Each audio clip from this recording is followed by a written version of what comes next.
Hello everyone, I'm your host Ayman Hassan and welcome back to another video here at Most Amazing Top 10. I have never entered a funeral home in my life. I've passed many on the road or driving past, but never have I ever actually gone inside. I mean, thank God, I hope I don't have to for a very long time, but either way, the idea of it just scares me. Dead people, as emotional as they make people, are scary. I could never look at a corpse and not think, oh, will this person haunt me in the night? Will they magically wake up right now and kill me? I just don't like death in general. Mortuaries are an interesting place, and dead bodies aside, a lot of scary stuff goes on, so let's regrettably get into it. This is the top 10 scary funeral home stories. Starting us off with number 10 are the pains of divorce. So back in 1999, Mark Vallejo was a funeral director and he worked at the home with his wife of 2 years, Exalee. One night he found a letter in his home that she had written for her lover. They started talking things over and things got a bit heated. Exalee called her sister and told her that they were having an argument, but her sister thought nothing of it as it was quite a regular occurrence. The next day, Exalee never called her sister back and she never showed up for work either, and on top of that, Mark didn't call in and ask if she was there as he usually did. At least stay consistent, Mark. 3 days later, with no sign of Exalee, her sister called the police and Mark admitted that they had a fight but that she just left him. But that didn't really add up because she wouldn't leave her son behind and her car was still very much in their driveway. Did she leave you on foot, Mark? I mean, probably could be, but the police didn't buy it and investigated further. They found out that the day they spoke to Mark, he'd also hosted a closed casket funeral for an elderly woman named Marjorie. Police theorized that maybe Mark put Exalee's body in with Marjorie's and buried them both. They were about to exhume the casket when Mark finally admitted to stabbing Exalee in her sleep. He didn't want to lose custody of their child or go through an expensive divorce, so he just killed her, which is clearly the next obvious step. Coming in at number 9 is Julie Mott. Maybe some of you will actually know this case since it's quite recent. In 2015, San Antonio, Texas, Julie Mott lost her battle with cystic fibrosis. After her visitation, the home closed for the day, but before they did, somehow someone managed to take Julie's body out of her casket and out of the home. Police initially suspected her ex-boyfriend, who was apparently obsessive and also the last person seen leaving the chapel. But that came up short. Cadaver dogs searched his house, his car, his everything,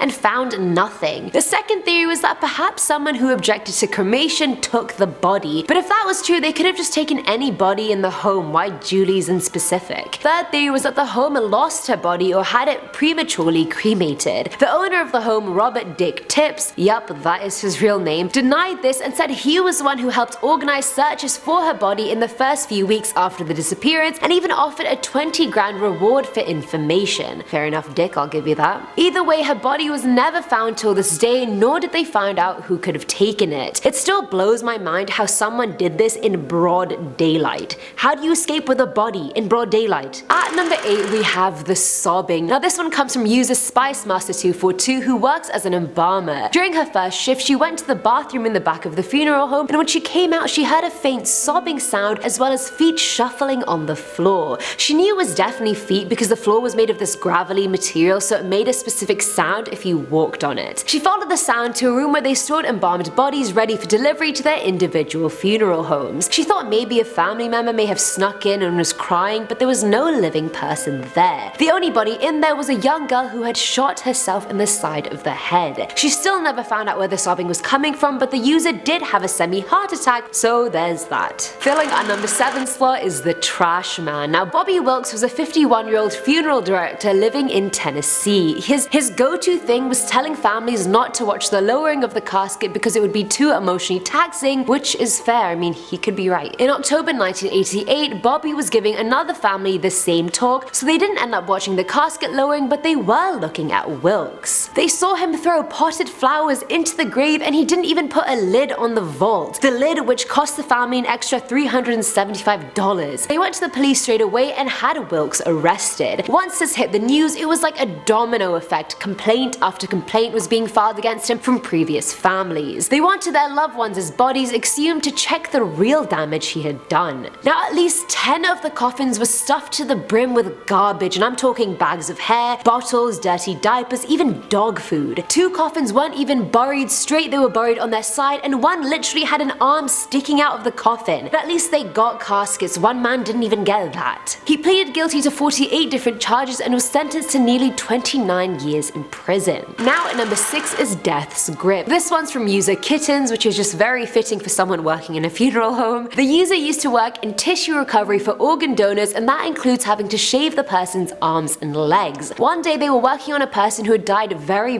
recently, so the body was fresh. They held his arm up so they could shave it, and his fingers slowly but surely started curling around the user's hand. Having done this many times, the user knew it was just rigor mortis kicking in, but they were still exceptionally creeped out. I love how they were just freaked out. I would have already by then. What if they just didn't let me go? And also, is it like a baby's grip? They may be small, but when they hold your finger, they really hold it, you know? So is it the same thing? Start of life mimics end of life? Coming in at number 5 is the private goodbye. Now this person used to work at a funeral home during their teen years because apparently working as a waitress or in retail was too mainstream for them. One day after an open casket viewing, a man came in saying he wanted to say goodbye to the deceased privately. And that was a pretty common occurrence, so the user thought nothing of it. They led him to the viewing room and let him be. A few minutes later, the staff heard this loud popping sound and then footsteps of someone running and then a door slam. They ran into the viewing room thinking maybe the guy took off with the body, but it was still there when they got there. But that wasn't the issue. The weird thing was the face just looked strange. The mouth was hanging open weirdly and the skin just didn't seem set like it did before. They realized the dude punched the corpse and then took off. Settle your grudges before you die, people, otherwise someone's gonna punch you in the face. At number 4 is the underwear. So back in 1998 in Kentucky, reports circulated of a break-in at a funeral home, which is just weird because I feel like if you're gonna break in anywhere, make it a bank, not a funeral home. But anyway, the staff looked around for any missing items, but nothing seemed amiss until they looked inside the casket of 9-year-old Brittany Ray Bradley. She died after a fierce 2-year battle with a rare type of cancer, and the home had hosted a visitation for her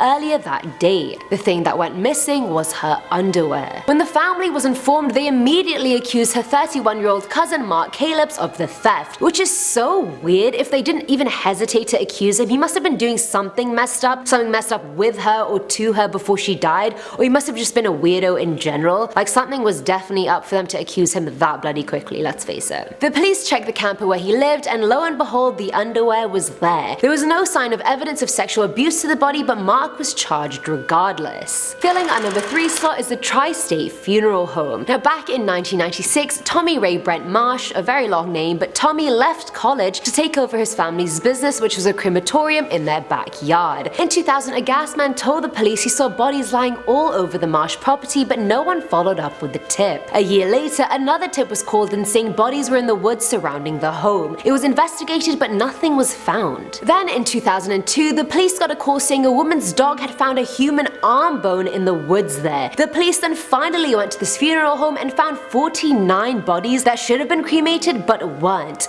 334 bodies were found around the property, and a lot of them had been dead for 5 years. Caskets were stacked on top of each other, bodies were stacked on top of each other in those caskets, and some weren't even in caskets at all. A lot of them were still in their hospital gowns, wristbands and all. Bodies were found in every single building on the property. Since there were bodies of all stages of decomposition there, fluid was oozing out of some, and the whole situation was just really bad. Marsh claimed he got mercury poisoning from the cremation process, so he got far behind in his work. Either way, he was hit with 787 felony charges and was sentenced to 12 years in prison. It cost the state $10 million to clean up everything, despite 133 of the bodies being unidentifiable. Now at number 2 is the head. Back in 1986, at the age of 83, a man called Anthony Parisi passed away. Nothing questionable or shady happened. He died of natural causes, and his body was being held at the Yanantuomo Funeral Home in Mount Vernon. On the 26th of July, employees went to prepare his body for the burial, but when they opened his casket, they saw that his head was literally gone with the wind, just nowhere to be found. They called the police, and they all speculated that there must have been a break-in during the middle of the night, and someone must have used a scalpel or razor and cut his head off, and then proceeded to take the head with them. I mean, why go to all the trouble of cutting his head off if you're not gonna at least take it with you? Nothing was stolen in the home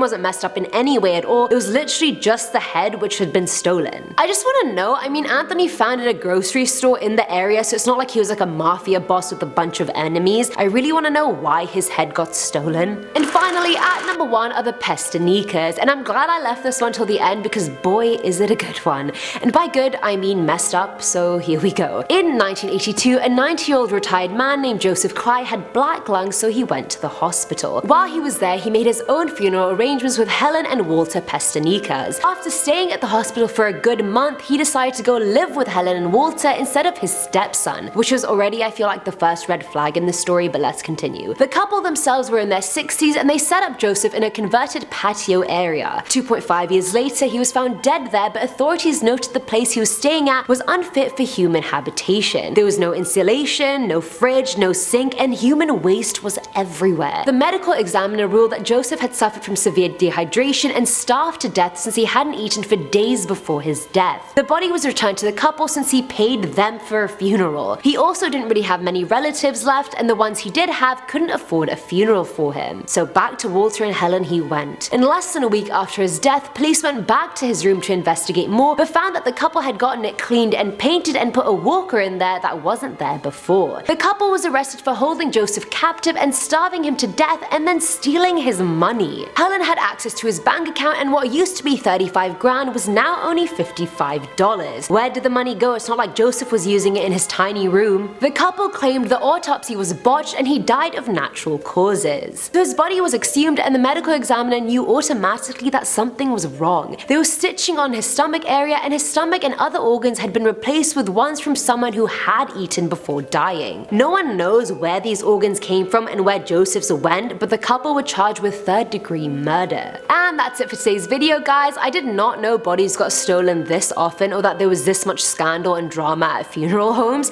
I don't even know what to make of it, if I'm honest with you. But let me know which story freaked you out the most in the comments below, and as always, I'm your host Eamon Hassan, and I'll see you next time. Bye!